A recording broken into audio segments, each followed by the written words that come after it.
Guys, I'm about to spill some 30-year-old tea about why the composer, Philip Glass, never really cared for his compositions in Candyman, and if he had understood what he was composing for, he would have never done it, making this the best accident in horror score history. I'm pretty excited to kind of tell you a little bit about Philip's career to help you understand who this guy was in his career before he was approached to compose for the film Candyman. When he was 15, he attended the University of Chicago, which I kind of think has some neat parallels considering that Candyman the film takes place at the University of Chicago, so it's kind of neat that he's got some ties there. He did then progress on to the Juilliard School of Music, emphasizing in piano. While Philip Glass was at Juilliard, he excelled really well. He got awards for his compositions, and even by the end of his education there, he was given a scholarship to further his studies in music in Paris independently. That's how good he was. There will be things that he encounters in Paris that will influence his music career for the rest of his life and also lay the foundation for many things the world was going to know him for as a composer. The problem is while he was in Paris earlier in his time there, he found a kind of joylessness in the music that he was playing. And he and a band of networked artists and musicians bucked traditions. To quote Philip Glass about this time in his life, this is what he had to say. That generation wanted disciples, and as we didn't join up, it was taken to mean that we hated the music, which wasn't true. We'd studied them at Juilliard and knew their music. How on earth can you reject Barrio? Those early works of Stockhausen are beautiful, but there was just no point in attempting to do their music better than they did, and so we started something else. 1960s Paris was a boom town of independent creators and filmmakers. This era was so well known in Hollywood's history of how it kind of culturally evolved that it got its own name. It's called the French New Wave. This movement heavily emphasized how French directors had a massive influence on storytelling and the direction of the film. I mean, it's more culturally accepted now that it's like, oh, that's Rian Johnson's film. Oh, that's J.J. Abrams' film. But in the 1960s, this was actually kind of a new way of bucking against tradition for directors to be as deeply as involved as they were. This idea was called the auteur theory. This filmmaking revolution was so important that it actually paved the path culturally for people like Alfred Hitchcock to have as much say as he did in his films going forward in the 50s and 60s. And while Philip Glass was slam bang in this revolution of cultural art and shifting, he got to participate in an independent film called Chappaqua. Now, let me explain to you why this small, tiny independent film was massive for Philip Glass. He got to work alongside the world's foremost known composer for Indian classical music, Ravi Shankar. Philip noted how mesmerizing the music was in Indian classic music. Its pace, its rhythm, and how it kind of played with surprising notes sometimes. And fundamentally, these are attributes that would be earmarks of his career in his future. With this newfound passion for music that he has acquired in France, he's come back to New York to start pursuing his career. But unfortunately, his newfound love for kind of a minimalism in music isn't really connecting with the music scene of New York. In fact, most of the time his gigs kind of ended up being in art galleries or New York lofts, which I think is kind of funny. I wonder if that's like the East Coast version of being a Seattle garage band. And instead of like dive bars, you're at an art gallery and a New York loft. I think that's kind of fun. But he was totally game, and he created his own ensemble in order to do these performances. But he persevered, and his first concert was done at a cinematheque. And it actually took me a second to understand what a cinematheque was. We don't really have many in Utah. I just need to do deeper research if we do. But frankly, they're kind of like libraries for old films. A canister would be kept archivally at this cinematheque and would play it occasionally for the public to enjoy it. So this is where Philip Glass was then invited to come play. And what he did is he played pieces strung out and music in a square. Instead of him sitting somewhere and playing the music and changing the sheets, he tacked each music sheet down the wall, and he and his ensemble would play and then move down the wall. And that kind of brought this idea of he is coming to the music instead of forcing the music to come to him. And it was a huge hit. Everyone loved it. And they began to ask more of Philip Glass, so he started composing operas.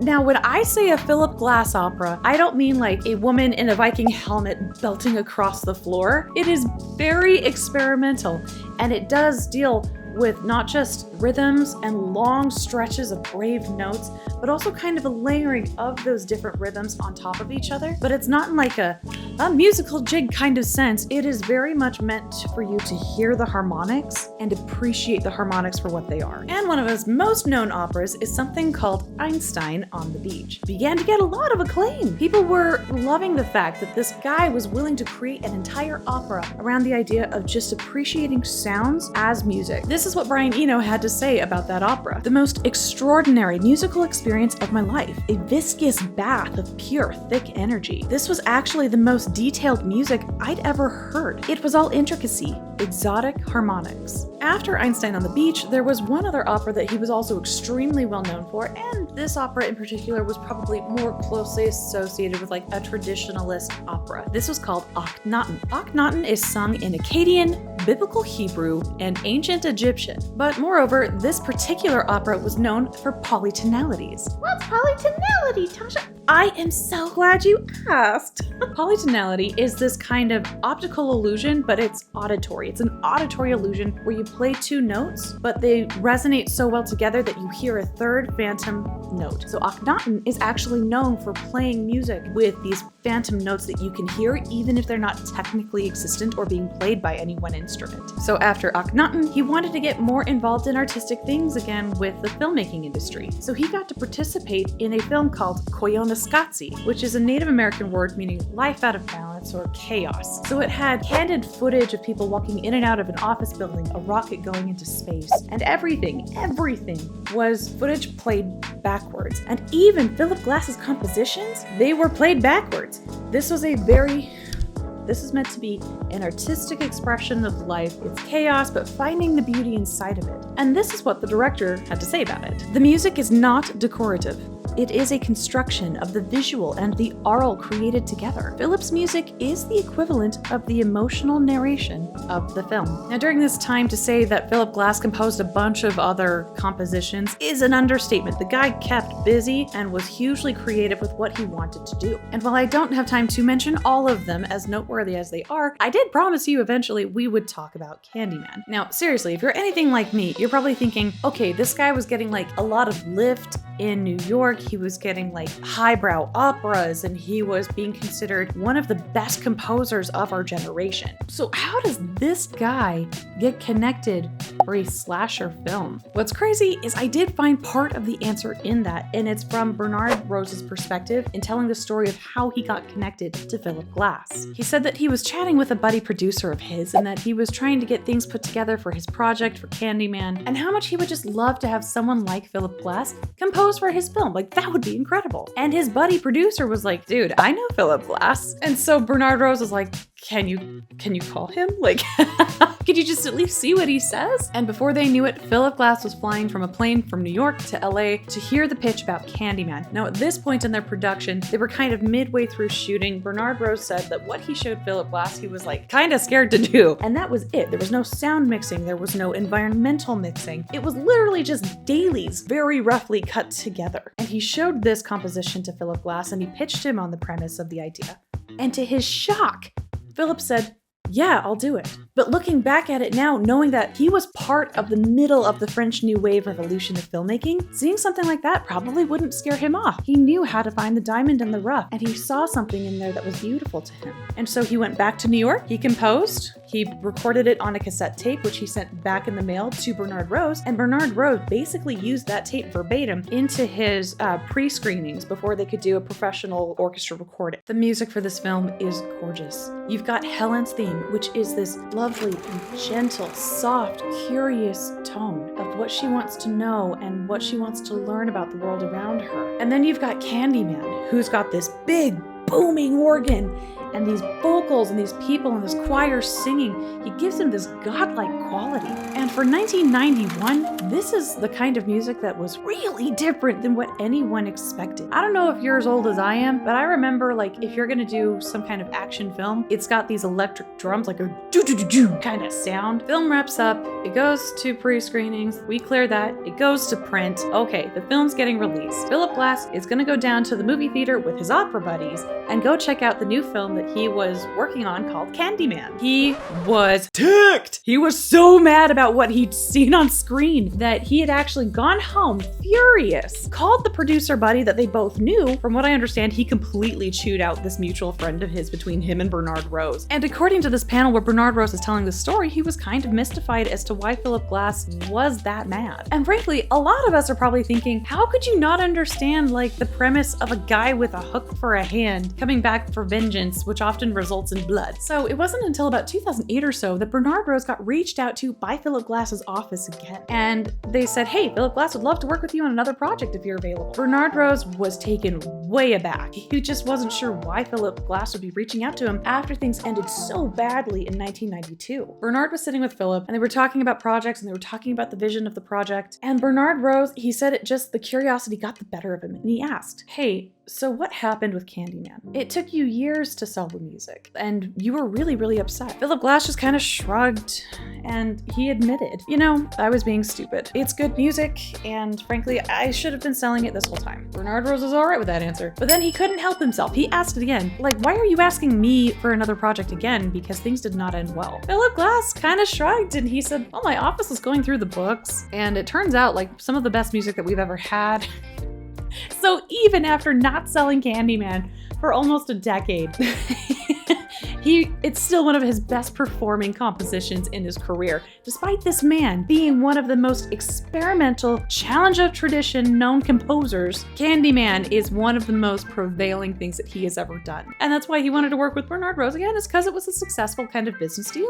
And let's see what else we could make together. Which I think speaks volumes about Philip Glass being willing to just do the business and play ball. That there are times where you create something as an artist that maybe your heart's not in it, but the people who enjoy it and who love it want you to love it with them. And that there is a humility that comes with that. Because even today, I think it was Variety that asked him, you know, you composed Candyman, how has that affected your career? And I'm pretty sure his response was something along the lines of, I get a check in the mail every year, so.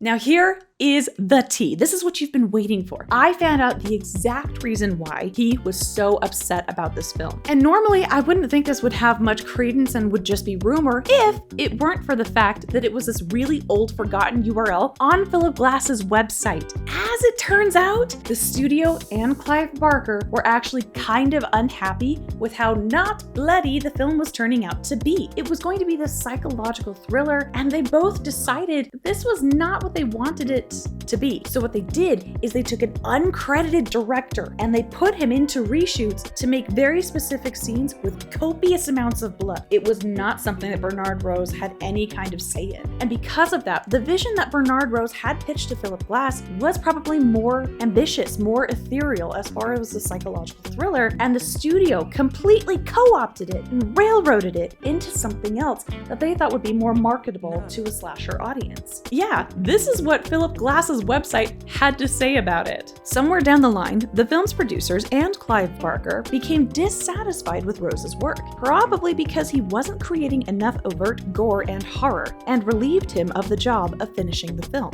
The final version of the film was a disappointment to Glass. He felt that he had been manipulated. What was presented to him as a low-budget, independent project with creative integrity indeed became a low-budget Hollywood slasher flick. Ouch!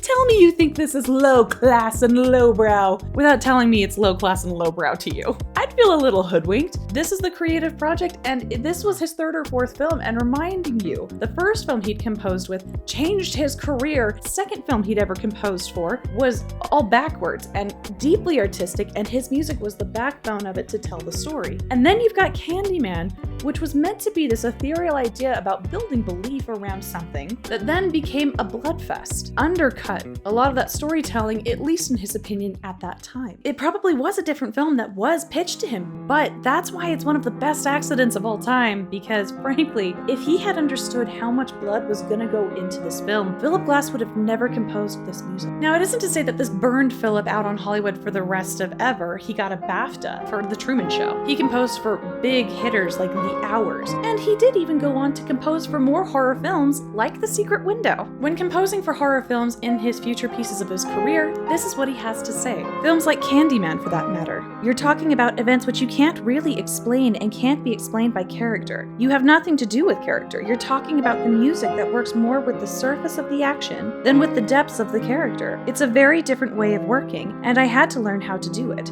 When I was doing more abstract theater pieces, there are similarities with working on those and horror films. Wouldn't it be funny to compare doing a Beckett play and doing a slasher film? But it's true. You're working with more abstract ideas with these kinds of films. I'm putting it the way that I experience working on it. And I've found that horror movies are more difficult to do. They're more challenging for me. The music for Candyman to this day still inspires. And for the 2021 continuation of Candyman, the composer for that not only took Philip Glass's notes, but also in his soundtrack inlaid sounds of Cabrini Green. He went to what was left of Cabrini Green and he recorded ambient sounds, the wind over grass, a car passing by, a helicopter overhead. And he took those songs and elongated them and stretched them and inlaid them to be horrific sounds inside of the music that it was playing with. I talk more about the making of Nia DaCosta's 2021 Candyman, its history, the things behind it, and we're going to talk about it more over here. I hope to see you there, and if you'd like, please join us on Instagram where we have daily horror facts, maybe things you didn't know, and I'd love to see you there. Bye!